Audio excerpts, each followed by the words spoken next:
Hello hi and ನಮಸ್ತೆ ಸ್ನೇಹಿತರೆ, ಎಲ್ರಿಗೂ ಸುಕುಮಾರ್ ಯೂಟ್ಯೂಬ್ ಚಾನಲ್ಗೆ ಸ್ವಾಗತ ಅಂತ ಹೇಳ್ತಾ ಇವತ್ತಿನ ವಿಡಿಯೋನ ಸ್ಟಾರ್ಟ್ ಮಾಡ್ತಾಯಿದ್ದೇನೆ. ಆ್ಯಂಡ್ ಇವತ್ತು ಬಂದುಬಿಟ್ಟು ಯಾವ ರೆಸಿಪಿ ತೋರಿಸ್ತಾ ಇದ್ದೇನೆ ಅಂದರೆ ಸೂಪರಾಗಿ ಮತ್ತು ಹಾಗೆ ಸಾಫ್ಟಾಗಿ ಮೇಲ್ಗಡೆ ಕ್ರಿಸ್ಪಿಯಾಗಿಯೂ ಟೇಸ್ಟಿಯಾಗಿರುವಂಥ ಪಡ್ಡು ಮಾಡೋದು ಹೇಗೆ ಅಂತ ತೋರಿಸ್ತಾ ಇದ್ದೇನೆ. ಸೊ ಅದಕ್ಕೂ ಮೊದಲು ಇನ್ನೂ ಯಾರೆಲ್ಲ ನನ್ನ ಚಾನಲ್ನ ಸಬ್ಸ್ಕ್ರೈಬ್ ಮಾಡದೆ ನೋಡ್ತಾ ಇದ್ದೀರೋ ಪ್ಲೀಸ್ ನೋಡ್ತಾ ಇರೋಲ್ಲ ಸಬ್ಸ್ಕ್ರೈಬ್ ಮಾಡ್ಕೊಳ್ಳಿ, ಪಕ್ಕದಲ್ಲಿ ಕಾಣೋ ಬೆಲ್ ಐಕನ್ನ ಕ್ಲಿಕ್ ಮಾಡ್ಕೊಳ್ಳಿ, ಆಲ್ ಅಂತ ಸೆಲೆಕ್ಟ್ ಮಾಡ್ಕೊಳ್ಳಿ. ಆವಾಗ ನಾ ಮಾಡೋ ಪ್ರತಿಯೊಂದು ವಿಡಿಯೋ ಫಸ್ಟ್ ನೋಟಿಫಿಕೇಷನ್ ನಿಮಗೆ ಬರುತ್ತೆ. ಸೊ ಬನ್ನಿ ತಡ ಮಾಡದೆ ವಿಡಿಯೋನ ಸ್ಟಾರ್ಟ್ ಮಾಡೋಣ. ನಾನಿಲ್ಲಿ ಒಂದು ಸ್ಟೀಲ್ ಪಾತ್ರೆನ ತೊಗೊಂಡಿದ್ದೀನಿ. ಸೊ ಅದಕ್ಕೆ ಒಂದು ಮತ್ತು 2 ಕಪ್ ಆಗೋಷ್ಟು ರೇಷನ್ ಅಕ್ಕಿನ ಹಾಕ್ತಾ ಇದ್ದೇನೆ. ಇಲ್ಲಿ ರೇಷನ್ ಅಕ್ಕಿನ ಬಳಸ್ತಾ ಇದ್ದೇನೆ ನಾನು. ಸೊ ಒಂದು ಅರ್ಧ ಕಪ್ಪಷ್ಟು ಉದ್ದಿನಬೇಳೆ ತೊಗೊಂಡಿದ್ದೇನೆ, 1 ಹಿಡಿಯಷ್ಟು ಕಡಲೆಬೇಳೆ ಮತ್ತು 1 ಹಿಡಿಯಷ್ಟು ಹೆಸರುಬೇಳೆ. ಹೆಸರುಬೇಳೆ ಹಾಕೋದ್ರಿಂದ ಕ್ರಿಸ್ಪಿನೆಸ್ ಬರುತ್ತೆ, ಅದಕ್ಕೋಸ್ಕರ. ಸೊ ಇವಾಗ 1 ಟೇಬಲ್ ಸ್ಪೂನಷ್ಟು ಮೆಂತ್ಯಕಾಳನ್ನ ಹಾಕ್ತಾಯಿದ್ದೇನೆ. ಎಲ್ಲದನ್ನು ಹಾಕಿದ ಮೇಲೆ ನೀರು ಹಾಕ್ಕೊಳ್ಳಿ. ನೀರು ಹಾಕ್ಕೊಂಡು ನೀಟಾಗಿ ಅದನ್ನು ಅಕ್ಕಿ ಎಲ್ಲ ನೀಟಾಗಿ ವಾಶ್ ಮಾಡ್ಕೊಳ್ಳಿ. ಯಾಕಂದರೆ ರೇಷನ್ ಅಕ್ಕಿಯಲ್ಲಿ ಗಲೀಜು ಜಾಸ್ತಿ ಇರುತ್ತೆ, ಅದಕ್ಕೋಸ್ಕರ 1-2 ಟೈಮ್ ಆದರೂ ಅಕ್ಕಿನ ನೀಟಾಗಿ ತೊಳ್ಕೊಂಬಿಟ್ಟು ತೊಗೊಳ್ಳಿ. ಅದನ್ನು ನಾನಿವಾಗ ಒಂದು 4ರಿಂದ 5 ಗಂಟೆವರೆಗೂ ನೆನೆಕ್ಕಿಟ್ಟಿದ್ದೆ. ನೆಂದ ಮೇಲೆ ಇವಾಗ ಆ ಅಕ್ಕಿನ ತೊಳೆದ್ಬಿಟ್ಟು ಮತ್ತೆ ಒಂದು ಸತಿ ತೊಳೆದು ನೀಟಾಗಿ ಮಿಕ್ಸಿ ಮಾಡ್ಕೋತಾ ಇದ್ದೇನೆ. ಫೈನ್ ಪೇಸ್ಟ್ ಆಗೋ ಥರ ನೀವು ರುಬ್ಕೋಬೋದು, ಇಲ್ಲ ತರಿಯಾಗಿ ರುಬ್ಕೋಬೋದು. ಮಧ್ಯಾಹ್ನ 3 ಗಂಟೆಗೆ ಅಕ್ಕಿ ನೆನೆಕ್ಕಿಟ್ಟಿದ್ದೆ, ನಾನಿಲ್ಲಿ ರಾತ್ರಿ 8 ಗಂಟೆಗೆ ರುಬ್ತಾ ಇದ್ದೇನೆ. ರುಬ್ಬಿ ಇದಕ್ಕೆ ನಾನು ಉಪ್ಪು ಹಾಕಿ ಮುಚ್ಚಿಟ್ಟೇನೆ. ಇದು ನೆಕ್ಸ್ಟ್ ಡೇ ಮಾರ್ನಿಂಗು. ನೋಡಿ ಇವಾಗ ಟೊಮೊಟೊಕಾಯಿ ಚಟ್ನಿ ಮಾಡ್ತಾಯಿದ್ದೇನೆ ಪಡ್ಡಿಗೆ, ಅದಕ್ಕೋಸ್ಕರ ಇಲ್ಲಿ ಟೊಮೊಟೊಕಾಯಿನ 3-4 ಟೊಮೊಟೊಕಾಯಿ ತೊಗೊಂಡು ನೀಟಾಗಿ ದೊಡ್ಡ ದೊಡ್ಡ ಪೀಸಾಗಿ ಕಟ್ ಮಾಡಿ ಅದನ್ನು ಎಣ್ಣೆ ಹಾಕಿಬಿಟ್ಟು ನೀಟಾಗಿ ಫ್ರೈ ಮಾಡ್ತಾಯಿದ್ದೇನೆ. ಅಂದರೆ ಸ್ವಲ್ಪ ಕಲರ್ ಚೇಂಜ್ ಆಗಬೇಕು ಟೊಮೊಟೊದು, ಅಲ್ಲಿವರೆಗೂ ಸ್ವಲ್ಪ ಫ್ರೈ ಮಾಡಬೇಕು. ನೋಡಿ ಈ ರೀತಿ ಚೆನ್ನಾಗಿ ಫ್ರೈ ಆದರೆ ಸಾಕಾಗುತ್ತೆ, ಯಾಕಂದರೆ ಟೊಮೊಟೊ ಕಲರ್ ಚೇಂಜ್ ಆದರೆ ಟೇಸ್ಟ್ ಚೆನ್ನಾಗಿರುತ್ತೆ, ಅದಕ್ಕೋಸ್ಕರ ನೋಡಿ ಕಲರ್ ಚೇಂಜ್ ಆಗೋವರೆಗೂ ಫ್ರೈ ಮಾಡ್ಕೋಬೇಕು. ನಾನು ತೋರಿಸಿರೋ ಅಂಥ ಮೆಜರ್ಮೆಂಟಲ್ಲೇ ನೀವು ನೀಟಾಗಿ ಅಕ್ಕಿ ಮತ್ತು ಬೇಳೆನ ನೆನೆಸಿದರೆ ಪಡ್ಡು ನಿಜವಾಗ್ಲೂ ಸೂಪರಾಗಿ ಬರುತ್ತೆ. ಮೆಜರ್ಮೆಂಟ್ ಚೇಂಜ್ ಆದರೆ ಮಾತ್ರನೇ ಪಡ್ಡು ಮಾಡೋ ಇದರಲ್ಲಿ ಕೆಟ್ಟೋಗ್ಬಿಡುತ್ತೆ, ಅದಕ್ಕೋಸ್ಕರ ಕರೆಕ್ಟಾಗಿ ಅಳತೆ ನೋಡಿ ಹಾಕ್ಕೊಳ್ಳಿ. ಸೊ ಇದು ಇವಾಗ ಫ್ರೈ ಆಗಿದ್ದೆ, ಇದನ್ನು ಆರೋಕ್ಕೆ ಬಿಡಬೇಕು. ಗ್ಯಾಸನ್ನ ಆಫ್ ಮಾಡಿಕೊಂಡು ಒಂದು 2 ನಿಮಿಷ ಇದು ಆರಲಿ. ನಾನು ಅದು ಆರೋ ಅಷ್ಟೊತ್ತಿಗೆ ಇಲ್ಲಿ ಕೊಬ್ಬರಿ ಚಟ್ನಿ ಮಾಡೋದಕ್ಕೆ ರೆಡಿ ಮಾಡ್ಕೋತಾ ಇದ್ದೇನೆ. ಇವಾಗ ನಾನಿಲ್ಲಿ 4 ಹಸಿಮೆಣಸಿನ್ಕಾಯಿ, ಒಂದು ಅರ್ಧ ಇಂಚಷ್ಟು ಹಸಿ ಶುಂಠಿ ಮತ್ತು ತೆಂಗಿನಕಾಯಿನ ನಾನಿಲ್ಲಿ ಕಟ್ ಮಾಡಿ ತೊಗೊಂಡಿದ್ದೇನೆ, ಹಸಿ ತೆಂಗಿನಕಾಯಿ. ಸೊ ಅದನ್ನು ಕಟ್ ಮಾಡಿ ಪೀಸ್ ಹಾಕ್ಕೊಂಡಿದ್ದೇನೆ. ಇದಕ್ಕೆ ಇವಾಗ ಸ್ವಲ್ಪ ಕರಿಬೇವನ್ನ ಹಾಕ್ತಾಯಿದ್ದೇನೆ, ಹಾಗೆ 1 ಟೇಬಲ್ ಸ್ಪೂನಷ್ಟು ಜೀರಿಗೆನ ಹಾಕ್ಕೋತಾ ಇದ್ದೇನೆ.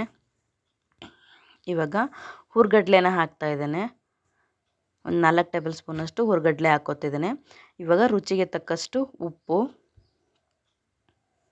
ಹಾಗೆ ಇಲ್ಲಿ ಟೇಸ್ಟ್ ಚೆನ್ನಾಗಿರಲಿ ಅನ್ನೋದಕ್ಕೋಸ್ಕರ ಸ್ವಲ್ಪ ಬೆಲ್ಲನ ಹಾಕ್ತಾಯಿದ್ದೇನೆ.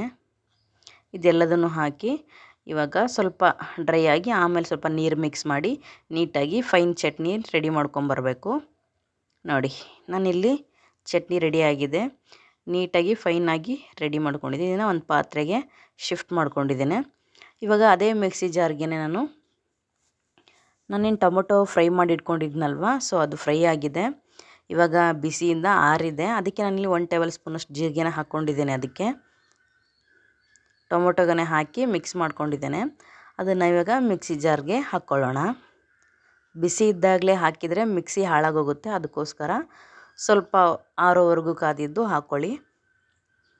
ಇವಾಗ ಅದು ಹಾಕಿದ ಮೇಲೆ ನಾನಿಲ್ಲಿ ಹಸಿಮೆಣಸಿನ್ಕಾಯಿನ ಸುಟ್ಟು ತೊಗೊಂಡಿದ್ದೇನೆ, ಅಂದರೆ ಗ್ಯಾಸ್ ಮೇಲೇ ಸುಟ್ಕೊಂಡಿದ್ದೇನೆ. ನೀವು ಜೊತೆಗೆ ಫ್ರೈ ಕೂಡ ಮಾಡ್ಕೋಬೋದು, ಇದು ಸ್ವಲ್ಪ ಟೇಸ್ಟ್ ಚೆನ್ನಾಗಿರುತ್ತೆ ಅಂತ ಈ ರೀತಿ ಮಾಡಿದ್ದೇನೆ.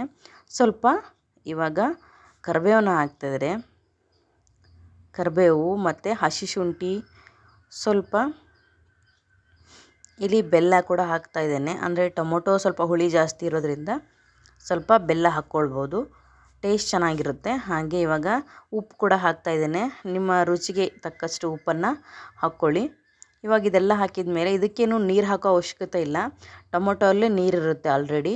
ಹಾಗೆಯೇ ಇಲ್ಲಿ ಪೇಸ್ಟ್ ಮಾಡ್ಕೊಂಬಂದರೆ ಸಾಕು. ಇದು ಸ್ವಲ್ಪ ತರಿಯಾಗಿ ರುಬ್ಕೊಳ್ಳಿ, ಚೆನ್ನಾಗಿರುತ್ತೆ ಟೇಸ್ಟು. ನೋಡಿ ಇವಾಗ ಇದು ಕೂಡ ರೆಡಿ ಆಯಿತು. ಇದನ್ನು ಒಂದು ಸೈಡಲ್ಲಿ ಇಟ್ಬಿಟ್ಟು ಇವಾಗ ರಾತ್ರಿ ಪಡ್ಡಿನ ಹಿಟ್ಟನ್ನ ರೆಡಿ ಮಾಡಿ ಇಟ್ಟಿದ್ವಲ್ವ, ಬನ್ನಿ ಅದು ಹೇಗಿದೆ ಅಂತ ನೋಡೋಣ.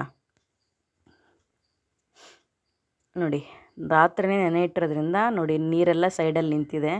ರಾತ್ರಿನೇ ನಾನು ಇದಕ್ಕೆ ಉಪ್ಪು ಕೂಡ ಹಾಕಿದ್ದೆ. ಇವಾಗ ಇದನ್ನು ಚೆನ್ನಾಗಿ ಮಿಕ್ಸ್ ಮಾಡಬೇಕು. ನೋಡಿ ಕೆಳಗೆ ಮೇಲ್ಗಡೆ ಹಿಟ್ಟೆಲ್ಲ ನಿಂತಿರುತ್ತಲ್ವ, ನೀರೆಲ್ಲ ಒಂದು ಸೈಡ್ ಇರುತ್ತೆ. ಸೊ ಇದನ್ನು ನೀಟಾಗಿ ಮಿಕ್ಸ್ ಮಾಡ್ಕೊಳ್ಳಿ 1-2 ಮಿನಿಟ್ಸು. ಇದಾಗಿದ ಮೇಲೆ ನಾನಿಲ್ಲಿ ಹಂಚು ಕಾಯಕ್ಕೆ ಇಟ್ಟಿದ್ದೇನೆ ಆಲ್ರೆಡಿ. ಇವಾಗ ಹಂಚು ಕೂಡ ಕಾದಿದೆ. ಇದಕ್ಕೆ ಸ್ವಲ್ಪ ಎಣ್ಣೆ ಹಾಕ್ಕೊಳ್ಳೋಣ. ಫಸ್ಟು ಎಣ್ಣೆ ಹಾಕ್ಕೊಂಡಿದ್ದೀನಿ ನಾನು. ಅದಕ್ಕೆ ಇವಾಗ ಹಿಟ್ಟನ್ನು ಹಾಕ್ತಾಯಿದ್ದೇನೆ. ನಾನಿಲ್ಲಿ ಹಿಟ್ಟಿಗೆ ಏನೂ ಕೂಡ ಹಾಕ್ಕೊಂಡಿಲ್ಲ. ಅಂದರೆ ಫಸ್ಟ್ ಹಾಗೆ ಮಾಡಿಬಿಟ್ಟು ಆಮೇಲೆ ಸ್ವಲ್ಪ ಸಬ್ಬಸಿಗೆ ಸೊಪ್ಪನ್ನು ಹೆಚ್ಚಿಟ್ಕೊಂಡಿದ್ದೇನೆ. ನೆಕ್ಸ್ಟು ಇದಕ್ಕೆ ಹಾಕೋಣ ಅಂತ ನಿಮಗೆ ತೋರಿಸೋ ಸಲುವಾಗಿ ಇವಾಗ ನಾನು ಹಿಟ್ಟಿಗೆ ಏನೂ ಹಾಕ್ದೇ ಮಾಡ್ತಾಯಿದ್ದೇನೆ. ನೀವು ಈ ರುಬ್ಬಿರೋಂಥ ಹಿಟ್ಟಿಗೆ ಬೆಳಗ್ಗೆ ಎದ್ಮೇಲೆ ಹಸಿ ಈರುಳ್ಳಿ ಬರುತ್ತಲ್ವ, ಹಸಿ ಈರುಳ್ಳಿನ ಚಿಕ್ಕದಾಗಿ ಕಟ್ ಮಾಡಿಕೊಂಡು ಹಾಗೆ ಸ್ವಲ್ಪ ಸಬ್ಬಸಿಗೆ ಸೊಪ್ಪನ್ನು ನೀಟಾಗಿ ತೊಳೆದು ಕಟ್ ಮಾಡಿಕೊಂಡು ಹಾಕ್ಕೊಳ್ಬೋದು. ತುಂಬ ಚೆನ್ನಾಗಿರುತ್ತೆ ಅದು ಕೂಡ. ನೋಡಿ 1-2 ಮಿನಿಟ್ಸಲ್ಲಿ ಪಡ್ಡು ಆಲ್ರೆಡಿ ಬೆಂದೋಗಿತ್ತು. ಇವಾಗ ಮತ್ತೆ ಅದನ್ನು ಪ್ಲೇಟ್ನ ಓಪನ್ ಮಾಡಿ ಈ ರೀತಿ ರೊಟೇಟ್ ಮಾಡಬೇಕು. ಅಂದರೆ 2 ಸೈಡು ಕೂಡ ನೀಟಾಗಿ ಬೇಯಬೇಕಲ್ವ, ಅದಕ್ಕೋಸ್ಕರ.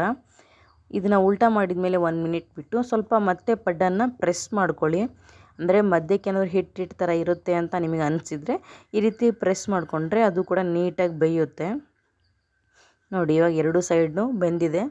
ಇವಾಗ ಇದನ್ನ ಒಂದು ಪ್ಲೇಟ್ಗೆ ಶಿಫ್ಟ್ ಮಾಡ್ಕೊಳ್ಳೋಣ.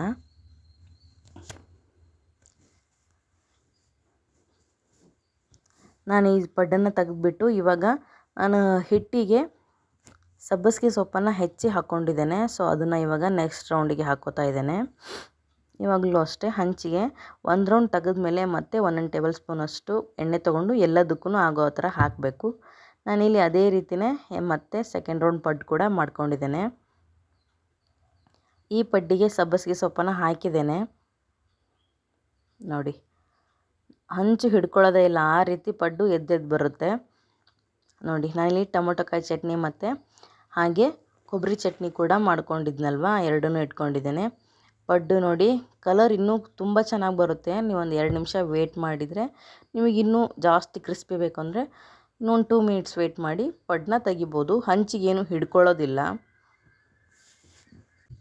ನೋಡಿ ಈ ರೀತಿ ಪಡ್ಡು ಮಾಡಿದಾಗ ಇದು ಬಿಸಿ ಬಿಸಿ ಇದ್ದಾಗಲೇ ತಿನ್ನಬೇಕು. ಒಬ್ಬೊಬ್ಬರು 4-5 ಪ್ಲೇಟ್ ತಿಂತಾರೆ, ಅಷ್ಟು ಚೆನ್ನಾಗಿರುತ್ತೆ ಟೇಸ್ಟು. ಸೊ ಒಂದು ಸತಿ ನೀವು ಟ್ರೈ ಮಾಡಿ ಹೇಳಿರೋ ಮೆಜರ್ಮೆಂಟಲ್ಲಿ ಪಡ್ಡು ಮಾಡೋದ್ರಲ್ಲಿ ಮಿಸ್ ಆದರೆ ನನಗೆ ಕಾಮೆಂಟ್ ಮಾಡಿ, ಓಕೆನಾ. ಸೊ ಈ ರೀತಿ ಪಡ್ಡು ಮಾಡಿದರೆ ನಿಜವಾಗ್ಲೂ ಸೂಪರಾಗಿರುತ್ತೆ, ಟೇಸ್ಟ್ ಕೂಡ ಅಷ್ಟೇ. ಬನ್ನಿ ನಾನಿಲ್ಲಿ ಮುರಿದ್ಬಿಟ್ಟು ತೋರಿಸ್ತೀನಿ ಹೇಗಿದೆ ಅಂತ. ನೋಡಿ ಫುಲ್ ಸಾಫ್ಟಾಗಿದೆ, ಮೇಲ್ಗಡೆ ಕ್ರಿಸ್ಪಿ ಆಗಿದೆ, ಒಳಗಡೆನೂ ತೋರಿಸ್ತಾ ಇದ್ದೀನಿ. ನೋಡಿ ಇಲ್ಲಿ ಯಾವುದೇ ರೀತಿ ಹಿಟ್ಟು ಥರ ಏನೂ ಇಲ್ವಾ, ನೋಡಿ ಎಷ್ಟು ಚೆನ್ನಾಗಿ ಬೆಂದಿದೆ. ಒಂದು ಸ್ವಲ್ಪನೂ ಹಿಟ್ಟು ಥರ ಇಲ್ಲ. ನೋಡಿ ಬನ್ ಥರ ಇದೆ ಪಡ್ಡು. ಒಂದೇ ತುತ್ತಿಗೆ ಒಂದು ಪಡ್ಡು ತಿನ್ಬೋದು, ಅಷ್ಟು ಸಾಫ್ಟಾಗಿದೆ. ಒಂದು ಸತಿ ಟ್ರೈ ಮಾಡಿ. ಹಾಗೆ ಹೇಗಿತ್ತು ನೀವು ಮಾಡಿದ ಮೇಲೆ ಅಂತ ಕಮೆಂಟ್ ಮಾಡಿ.